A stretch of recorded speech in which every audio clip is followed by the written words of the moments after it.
আগামী জাতীয় নির্বাচন উভয় কক্ষে পিআর পদ্ধতিতে নির্বাচন ব্যতীত আর কোন গতি নাই। অতএব উভয় কক্ষে পিআর পদ্ধতিতে নির্বাচন হতে হবে। আওয়ামী লীগ জাতীয় পার্টি 14 দলীয় জোটের গণহত্যাকারী দোষর যারা ছিল সকলের অপরাধনীতি বাংলাদেশ থেকে চিরতরে নিষিদ্ধ ঘোষণা করতে হবে। বক্তব্য দেওয়ার নতুন করে কোনো কিছু নাই। কথাবার্তা পরিষ্কার করে বলতে চাই, জুলাই গণঅভ্যুত্থানে 11 শহীদের রক্তের বিনিময়ে যে নতুন বাংলাদেশ আমরা পেয়েছি, সেই জুলাই সনদের আইনি ভিত্তি না দেওয়ার জন্য এবং জুলাই সনদ কিভাবে বাস্তবায়ন হবে সেটার পরিকল্পনাহীনভাবে যে জুলাই সনদ উপস্থাপন করা হচ্ছে তাকে আমরা তীব্র নিন্দা এবং প্রত্যাখ্যান করছি। স্পষ্ট ভাষায় জানিয়ে দিতে চাই, জুলাই সনদের আইনি ভিত্তি রাখবে এবং জুলাই সনদের আলোকেই আগামী জাতীয় নির্বাচন হতে হবে।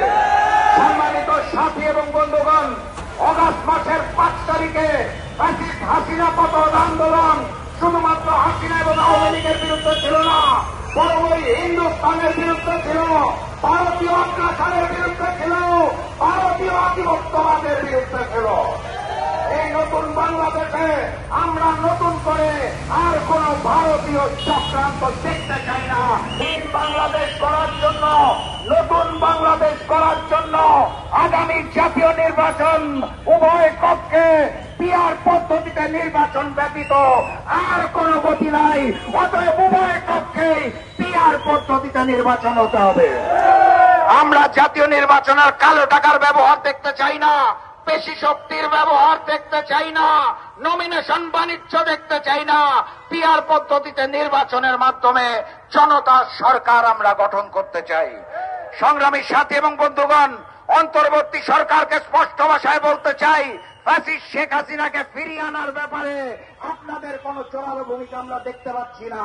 কথাবার্তা পরিষ্কার, দিল্লি সরকারকে চাপ দিন, কূটনৈতিক আলোচনা করুন, হাসিনাকে ফিরিয়ে আনুন, ফাঁসি কাটতে তাকে দেখার জন্য আমরা সবাই অপেক্ষায় রয়েছি।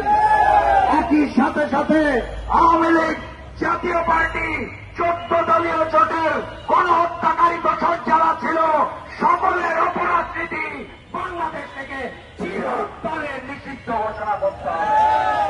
আমরা ভারতীয় প্রভাব মুক্ত নির্বাচন চাই, লেভেল প্লেইং ফিল্ড চাই।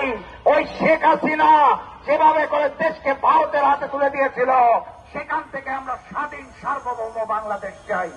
3 দিনের কর্মসূচির প্রথম দিন আজকে বিক্ষোভ মিছিল হয়েছে।